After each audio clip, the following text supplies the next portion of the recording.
சென்னை நந்தம்பாக்கத்தில் உலக முதலீட்டாளர்கள் மாநாடு இன்றும் நாளையும் நடைபெறுகிறது. அதனை தற்போது முதலமைச்சர் மு க ஸ்டாலின் தொடங்கி வைத்தார்.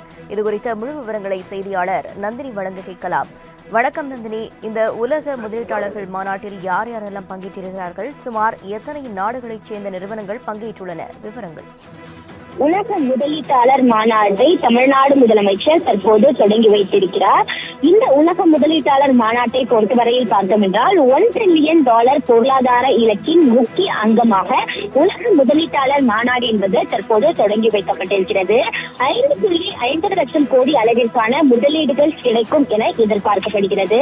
2030ஆம் ஆண்டுக்குள் $1 டிரில்லியன் கொண்ட பொருளாதாரமாக தமிழ்நாட்டை மாற்ற வேண்டும் என்ற கொள்கையை அடைவதில் முக்கிய அங்கியம் வகிக்க உள்ள உலக முதலீட்டாளர்கள் மாநாடு என்பது சென்னை நந்தம்பாக்கத்தில் இருக்கக்கூடிய வர்த்தக மையத்தில் தற்போது தொடங்கப்பட்டிருக்கிறது.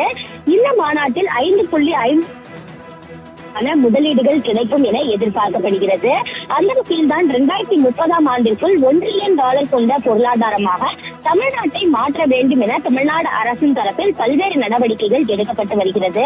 அதன் ஒரு பகுதியாக சென்னை நந்தம்பாக்கத்தில் உள்ள வர்த்தக மையத்தில் உலக முதலீட்டாளர் மாநாட்டை தமிழ்நாடு முதலமைச்சர் தற்போது தொடங்கி வைத்திருக்கிறார். மாநாட்டில் பார்த்தோம் என்றால் பல்வேறு முக்கிய அம்சங்கள் இடம்பெற்றிருக்கிறது. மத்திய அமைச்சர் பியூஷ் கோயல் சிறப்பு விருந்தினராக இந்த மாநாட்டில் கலந்து கொண்டிருக்கிறார். இந்த மாநாட்டை தொடங்கி வைப்பதோடு தமிழ்நாடு முதலமைச்சர் டான்ஃபண்ட் திட்டத்தையும் தொடங்கி வைக்க இருக்கிறார். இது தவிர செமிகண்டக்டர் மற்றும் மேம்பட்ட உற்பத்தி கொள்கையை இந்த மாநாட்டில் வெளியிடப்பட இருக்கிறது. 2 நாட்கள் நடைபெறக்கூடிய இந்த மாநாட்டில் பல்வேறு துறைகளின் நிபுணர்கள் மற்றும் பல்வேறு நாடுகளை சார்ந்த பிரதிநிதிகள் கலந்து கொள்ள இருக்கிறார்கள். இதன்படி காலணி தயாரிப்பு, ஆடை தயாரிப்பு, போக்குவரத்து, செமிகண்டக்டர், ஏரோஸ்பேஸ், பாதுகாப்பு, புதுப்பிக்கத்தக்க எரிசக்தி, காலநிலை மாற்றம், செயற்கை நுண்ணறிவு, எலக்ட்ரானிக்ஸ், வேளாண் மற்றும் உணவு, பொறியியல், மின்சார வாகனம் உள்ளிட்ட பல்வேறு துறைகளில் சார்ந்த அமர்வுகள் நடைபெற இருக்கிறது. இதன்படி 26 அமர்வுகளில் 170க்கும் மேற்பட்ட உலக புகழ் வாய்ந்த பேச்சாளர்கள் பங்கேற்க இருக்கிறார்கள்.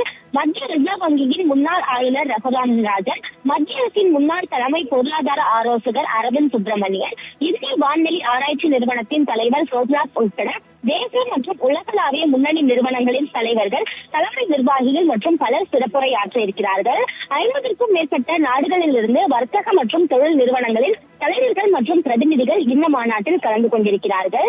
30,000க்கும் மேற்பட்ட பிரதிநிதிகள் மாநாட்டில் பதிவு செய்திருக்கக்கூடிய நிலையில் 450க்கும் மேற்பட்ட வெளிநாட்டு பிரதிநிதிகளும் இந்த மாநாட்டில் பங்கேற்றிருக்கிறார்கள். Singapore, Korea, England, Japan, France, Australia, Germany, Denmark, America ஆகிய நாடுகள் மாநாட்டின் அதிகாரப்பூர்வ பங்குதார நாடுகளாக இருக்கின்றன. அது மட்டும் இல்லாமல் பார்த்தோம் என்றால் பல்வேறு சிறப்பு அம்சங்களும் இந்த மாநாட்டில் இடம்பெற்றிருக்கிறது. குறிப்பாக சிறு குறு மற்றும் நடுத்தர நிறுவனங்கள் உட்பட தொழில்துறையின் அரங்கம், புத்தொழில் நிறுவனங்களின் அரங்கம், தமிழ்நாடு தொழிற்சூழல் அரங்கம் மற்றும் சர்வதேச அரங்கம் உள்ளிட்ட பல்வேறு அரங்கங்கள் மாநாட்டில் இடம்பெற்றிருக்கின்றன. தினசரி பல்வேறு துறைகள் சார்ந்த விற்பனையாளர்கள் மற்றும் வாங்குவோர் சந்திப்பு என்பதும் இன்று முதல் நடைபெற இருக்கிறது. அது மட்டும் இல்லாமல் இந்த மாநாட்டில் தினசரி பல்வேறு துறைகள் சார்ந்த முதலீடுகளை ஈர்க்கக்கூடிய வகையில் புரிந்துணர்வு ஒப்பந்தங்கள் கையெழுத்தாடப்பட்டிருக்கின்றன. அந்த வகையில் தான் மொத்தமாக 5.5 லட்சம் கோடி அளவிற்கான முதலீடுகள் கிடைக்கும் என எதிர்பார்க்கப்படுகிறது. மாநாட்டை பார்த்தோம் என்றால் பல்வேறு சிறப்பு அம்சங்களுடன் இடம்பெற்றிருக்கிறது. குறிப்பாக பார்த்தோம் என்றால் பல்வேறு தொழில் நிறுவனங்கள் இந்த மாநாட்டில் புரிந்துணர்வு ஒப்பந்தங்கள் மேற்கொள்வதற்கான ஏற்கனவே அந்த முடிவு என்பது எடுக்கப்பட்டிருக்கிறது. இந்த வகையில் பார்த்தோம் என்றால் மைக்ரோசாப்ட், போயிங் போன்ற நிறுவனங்கள் புதிய ஆலைகள் தொடங்க இருக்கின்றன. இந்தியாவிலேயே முதல் முறையாக நாட்டில் அதிகார நிறுவனமும் முதலீடு செய்ய இருக்கிறது.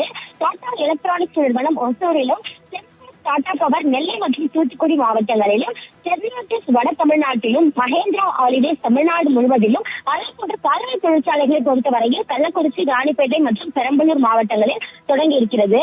அதற்கான